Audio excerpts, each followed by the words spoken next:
Greetings. Hey, thanks for joining us here on the Business of Agriculture. It's me, Damian Mason, your host.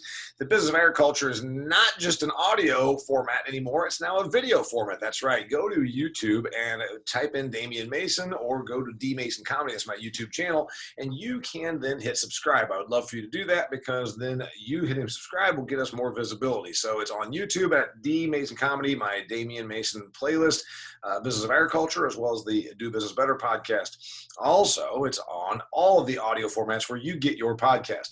The Business of Agriculture, today we're going to be talking to John Newton. He's the chief economist for the American Farm Bureau. He's a good dude. He's been a friend of the show. He comes on here regularly and gives us his insights. He also gave us a stellar quote about my book, Food Fear, and we make sure that we say that all the time. He, in fact, is on the back cover. He's almost as famous as me on this book because he's got a wonderful quote in there. His name is John Newton. We're going to be talking about trade, the USMCA, that's the United States, Mexico, Canada trade agreement, what it means for agriculture. We're going to talk about other trade stuff. Before we bring in John, I'm going to remind you that the Business of Agriculture is brought to you by my good friends at Harvest Profit. Harvest Profit is a software solution for managing the numbers side of your agricultural enterprise. So if you have an ag enterprise, a farming operation, any farming operation or operator that you know that says, hey, I could benefit by having a software product that gives me more visibility into the numbers side of my farm, you can sign them up for a 14-day free trial at harvestprofit.com. John Newton, USMCA, went into effect July 1st. We got all kinds of stuff going on. The world's on fire. Ag has been topsy-turvy, but we at least got a trade agreement with our two nearest neighbors, USMCA. Tell me about it. Well, it's certainly something that we've been working on for some time. When you think about NAFTA, went into effect in the early 90s. It was about time that we modernized the trade agreement. There's a lot of things that are new today that weren't in place when we had NAFTA. E-commerce, biotechnology, things of that nature. So we've updated what was a pretty good trade agreement for U.S. agriculture. We've brought it into 2020 and updated it with some new key provisions and also got some new access for some of our commodities, especially into the Canadian market. Yeah, so NAFTA went in 1994. Here I sit in my farm in Huntington, Indiana, and I'm a former factory worker, as was my wife. So we both read and kept up with all this stuff during the 90s because we said, hey, man, does this mean that we're going to be shipping our factories to Mexico? And sometimes that kind of happened. Then they went from there to China. But it was generally positive for agriculture, NAFTA, or so we thought, because Mexico was getting a advancing economy. Canada's always been an advanced economy, and it's our nearest peaceful neighbor. So it was generally positive for agriculture all along, right? It certainly was. I think when you look back at Canada and Mexico, they're two of our top markets in terms of agricultural exports every single year. Mexico is one of our top markets for a lot of different products. And so it's been good for U.S. agriculture, but we are an integrated North American market. So it's been good for U.S. consumers as well. We import a lot of food and agricultural products from Canada and Mexico as well. So you told me the number's about $40 billion. $40 billion total is what we do. And then your organization, that's the Farm Bureau, said that we might grab another $2 billion, which would be, 5% increase. They think we're going to grab another $2 billion of agricultural exports with this deal. Does that sound accurate to you? Well, it is, but it's $2 billion on top of all of our exports around the world. So it's not necessarily a 5% increase, so to speak. The way US ITC does their modeling, they've got a lot of good economists there that believe that with the frictions that are relieved through USMCA, that we're going to be able to export an additional $2 billion worth of agricultural products around the world, not just to Canada and Mexico. Incidentally, if you're watching this video and you're seeing John Newton, he's operating from his home in Washington, D.C. because he's working from home, and you'll probably hear a siren. We just heard 2 sirens just during the warm-up. Okay, so the people listening to this podcast, agricultural business people, and they're saying, okay, what's this mean for me? Well, the one thing I know that a lot of folks didn't probably even think about, starting like 10, 20 years ago, Mexico's economy was good, getting better. They were becoming a more advanced country. Chicken, they bought that crap out of chicken and pork from us. So corn, chicken, and pork, I think, are the big 3 that we send to Mexico. Does that sound accurate? Yeah, I need to look at the exact data, but they're a top market for a variety of products, especially on corn. They're a big market for many of our dairy products, cheese, for example. So Mexico's long been a good customer of USA. Then we get from them because we buy stuff from them, and it's mostly on the produce aisle, right? But we do buy a lot of produce. I think Americans have gone crazy for avocados, and a lot of those come in from our southern neighbors. I think the numbers I read about a year or so ago, John, was that we ate about 2 pounds of avocados per American 25 years ago, and we're up to like 17 pounds of avocados, like some ungodly increase like that. Like 8.5 times our consumption of avocados. So I don't know, a lot of guacamole apparently. That's a lot of avocado toast. It's a lot of avocado toast, but you know they keep saying that. That's what the younger generation does. They they're easily offended and they like avocado toast. All right. So on the USMCA, it's mostly a reset on NAFTA. It doesn't change our industry a lot, but at least we got an agreement. What's the next one? Where do we go? You know, because that's the main thing is that. Oh, well, we're not going to replace China. We're not going to replace China. We're going to replace China. Well, remember, China doesn't want to be our customer. And I know that the American Farm Bureau sticks with the line that China is going to be our trading partner, but it's become pretty adversarial. So it's important we have these deals like U.S. and Canada. Who's next? It certainly is important. I think we're still on track for the phase one agreement. I mean, they, last week came in and bought the most corn that they bought since the 90s. They continue to buy new crop soybeans. They bought 800% more pork from us this year than they did last year. A lot of that probably due to African swine fever. We hope they live up to the phase one commitments. But then he's talking about China, by the way. He says they. He's talking about China. China signed told us that they would buy $50 billion worth of agricultural products per year. I said, oh boy, they're getting kind of ahead of themselves here because the most they ever bought was 24 billion. And so that would be a more than doubling of their biggest year ever. But you think they're still going to, they won't hit 50. What are they going to hit? Well, so the target for the first year of the phase one agreement, you're right. There's a baseline of 24 billion. They've got a commitment to buy 12 and a half more this year. So that puts them at 36.5 billion in 2020 calendar year. But then that's also based off Chinese import data. So you need to take into consideration insurance and freight. So my estimate is somewhere around $30 billion worth of agricultural products from the United States to meet their phase one target.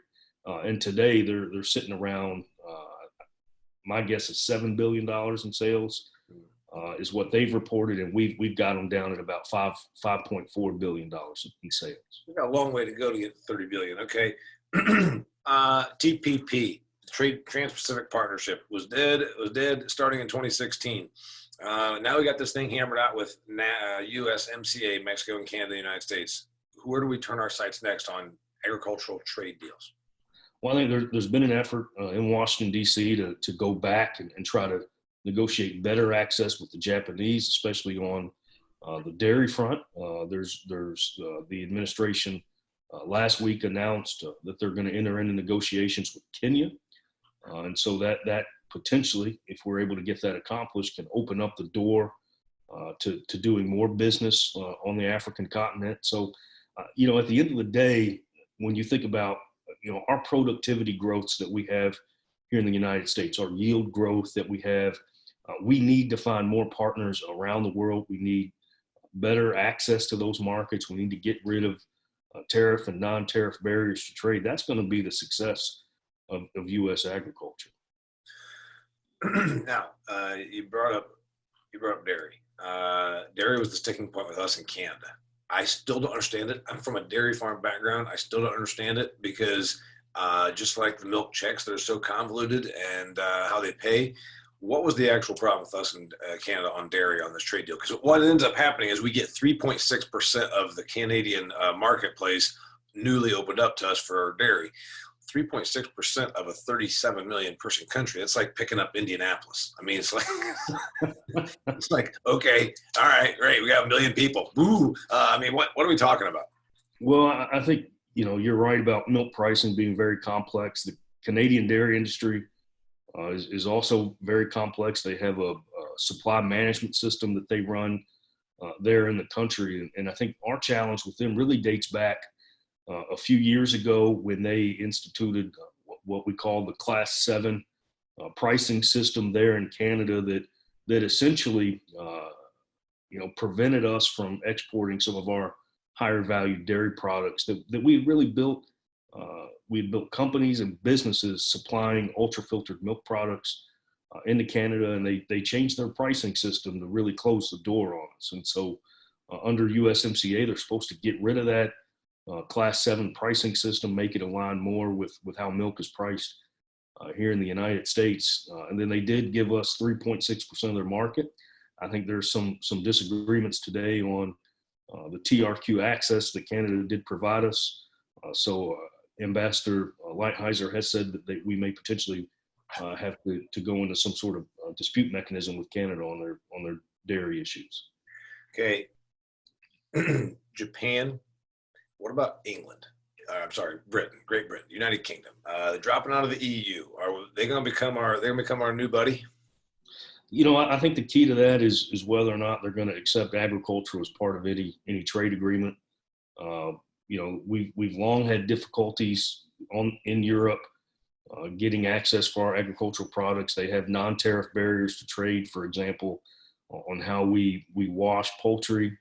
They won't accept those products. They're not exactly on the same page as us when it comes to seed technology and the use of biotechnology in agriculture. So I think whether or not there's ag provisions in there, we'd love to see it. We don't know at this point whether or not that's going to be included. I talk about this in the book Food Fear, dear listener, but he says non-tariff barriers. What he's talking about is, for instance, the European Union plays protection. They play protection. They say we're going to protect our guys and our producers, and we're going to not allow these poultries to come in here from the United States because this, and they'll pretend it's about safety. It's not about safety at all, is it? No, it's not about safety. I mean, the food supply in the United States is very, very safe. We have FDA approved procedures here in the United States, but they have non-tariff barriers that prevent us from shipping our poultry into Europe, for example.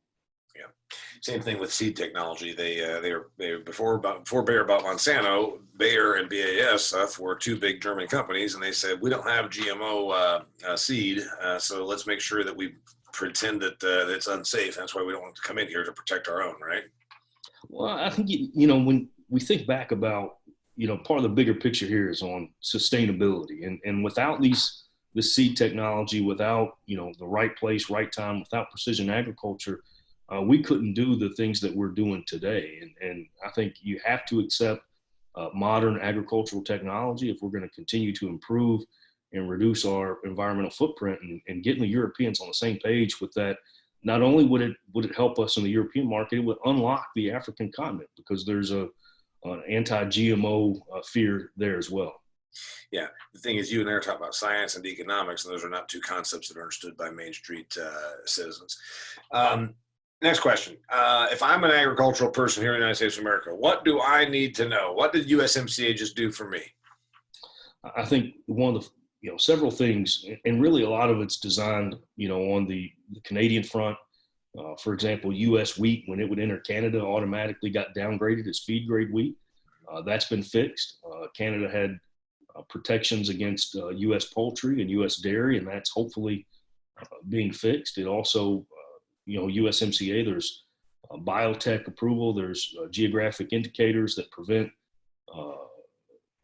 food names from being monopolized. For example, Parmesan cheese in Europe, we have Parmesan cheese too, and we'll be able to use that label there. So it modernizes, again, what's been a pretty good trade agreement for U.S. ag, and make some improvements there as well. So part of the USMCA, besides we're getting maybe $2 billion more of ag sales, is that there used to be proprietary names put on different products, so we couldn't sell it because of that. Is that what you're saying? Well, keep in mind that the Europeans came in and negotiated a trade agreement, and that was one of the things that they sought. And so we worked real hard to try to make sure that we continue to use our branded product names when we sell it and do business in Mexico. Got it. You're listening to the Business of Agriculture podcast, which is brought to you by my good friends, Harvest Profit. Harvest Profit is a North Dakota-based company, but it doesn't matter where they are because they serve clients in 26 states and 4 provinces. If you are an agricultural enterprise, a farmer, and you want a software solution that will help you manage your inputs and your outflows, manage your farms, manage your money, manage your business, look up Harvest Profit at harvestprofit.com. All right, John Newton, here's a question for you then. We got this trade deal going. We think we're going to have something with possibly Great Britain. TPP, we're going to probably get with Japan first. Japan is our definite ally because they're feeling the thunder of China right there and North Korea, so they've always buddied up with us. Where else do we have opportunities to expand our trade? Well, again, we don't have free trade agreements with that many partners. So I think, there's a lot of places around the world that we can get better and more preferential access. When you look at our top markets, USMCA, Mexico, Canada, China, Japan, and South Korea, that's 50% of our ag trade right there. And we've renegotiated that within the last 2 years on all those fronts between US, Japan, Chorus, Mexico, Canada, and the phase 1 agreement with China. So I think, beyond that, you start to look at some of the other Southeast Asian countries and whether or not we can get an FTA done there. I think there may be some challenges with, leadership in some of these Southeast Asian countries with respect to, human rights. And that might be a challenge, from the Democratic side. But those are where the emerging economies are, there and on the African continent. And I think paying attention to those markets is going to be key for U.S. agriculture. Getting in there, getting that business. We've got the best products in the world. We just need an opportunity to get in there and do business. I agree with that. I've also always pointed out that trade isn't the silver bullet that it once was because other countries have learned how to produce food. Brazil, Argentina, Australia, India, now even China as the number 2 corn producing country in the world. So we can't look at it as a silver bullet. We're not going to bring back $7 corn just because we struck a trade deal. But trade is important because we produce so much abundance and we only have 330 million people. Talk about China. Yesterday's episode of the Wall Street edition of the Wall Street Journal. They forged a deal in deepening their relationship with Iran. Iran is hostile to the United States. China is semi-hostile to the United States. You got 2 countries that one's a customer, one will never be a customer. One is openly hostile, one is passively hostile. Should we be worried? Well, I think that obviously the administration is very focused on a number of issues with respect to China. All we're focused on is the agricultural front. And, they've done a lot on the non-purchase front to live up to their phase 1 commitments in terms of approving more U.S. plants for export. There's 500 beef facilities now approved for export. They've approved more dairy plants for export into China. They've promised to look into their ban on the use of ractopamine. So there's non-tariff things that they're doing to live up to their phase 1 commitments. And then obviously, by the way, ractopamine, dear listener, if you don't know, help explain that there, John. It's a growth promotant used in pork and common. What a good product name is.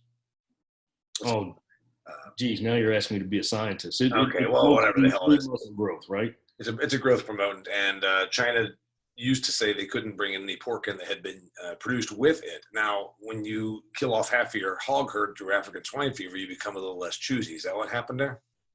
It was part of the phase 1 agreement. I know many of the companies, I believe Elanco's the biggest producer, I think, of ractopamine products. I know they work really hard to get China to review that. There's opportunities certainly there if they approve it. Not only could more pork facilities in the United States export to China, whether it's all based on phase 1 or African swine fever, I don't know. But certainly on the non-tariff front, they've done a lot to live up to their phase 1 commitments. But we're going to continue to monitor the purchases. And then if you think about the phase 1 agreement after this year, next year, it says it's supposed to continue on that trajectory, in 2023, 2024, 2025. So I think anything to make us more competitive in that market is good for U.S. agriculture long term. But there are, a number of other, challenges with China outside of agriculture. Talk about these other opportunities for us. I see some of the countries that also are a little bit bothered by the China situation become more cozy with us. Uh, do we, when you name the top countries that bulk up for our trade, you said China, U.S., Canada, Japan. Who else? Our top 50%, South Korea, Japan, Mexico, Canada, China. Got it. So we got a lot of other places to do this. The other question I would have for you then is, okay, how big can the numbers get? How can we gain $2 billion of new ag sales every year? I think two billion is certainly manageable. I mean, it's when you think about us exporting 130, 140 billion dollars worth a year of agricultural products, adding 2 billion on top of that, it's a couple cents per bushel kind of thing. Okay. It's not A couple percent, so that's not a big deal. What's the reason it's not going to happen? I don't think it's not going to happen. I think probably one of the challenges we have right now as an exporter is just the strength of the U.S. dollar. I mean, that's going to create headwinds for us around the world.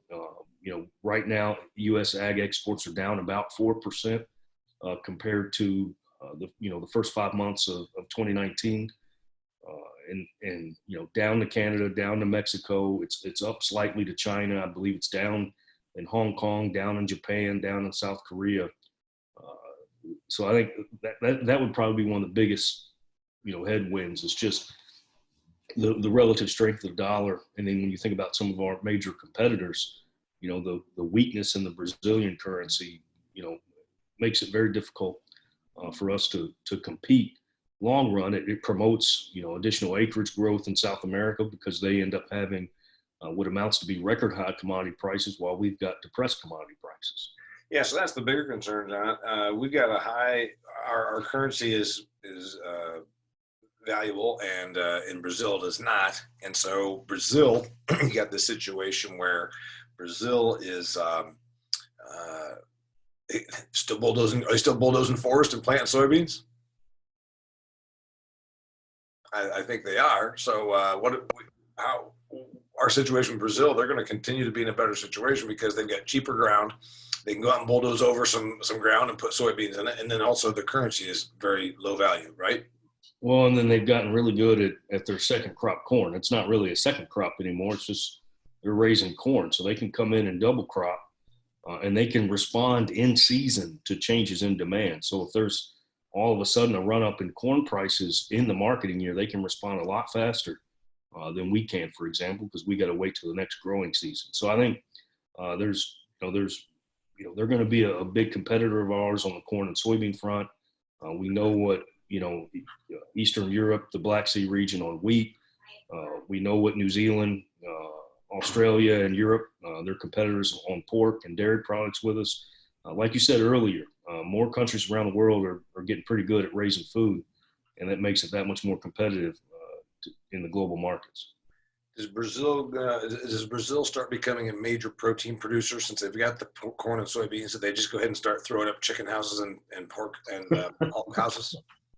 We'll see. I think when you talk to folks in the industry, one of the things that many in agriculture are trying to shift to and is this whole move towards sustainability and how that could be used to help us get more business around the world, and that our agricultural products are more sustainably produced than in some of our competitors' countries. So you think our answer is we've got to continue to just demonstrate that we're more environmentally compliant, that kind of thing. I think that's one of the things that will likely be used to market our products around the world. I agree with you. Okay. Closing thoughts. What else? Trade, USMCA, hiccups. Are we going to end up with is there going to be a hiccup? Is it going to just continue to plod along? I mean, sometimes we have these deals and then all of a sudden they blow up. We got a problem?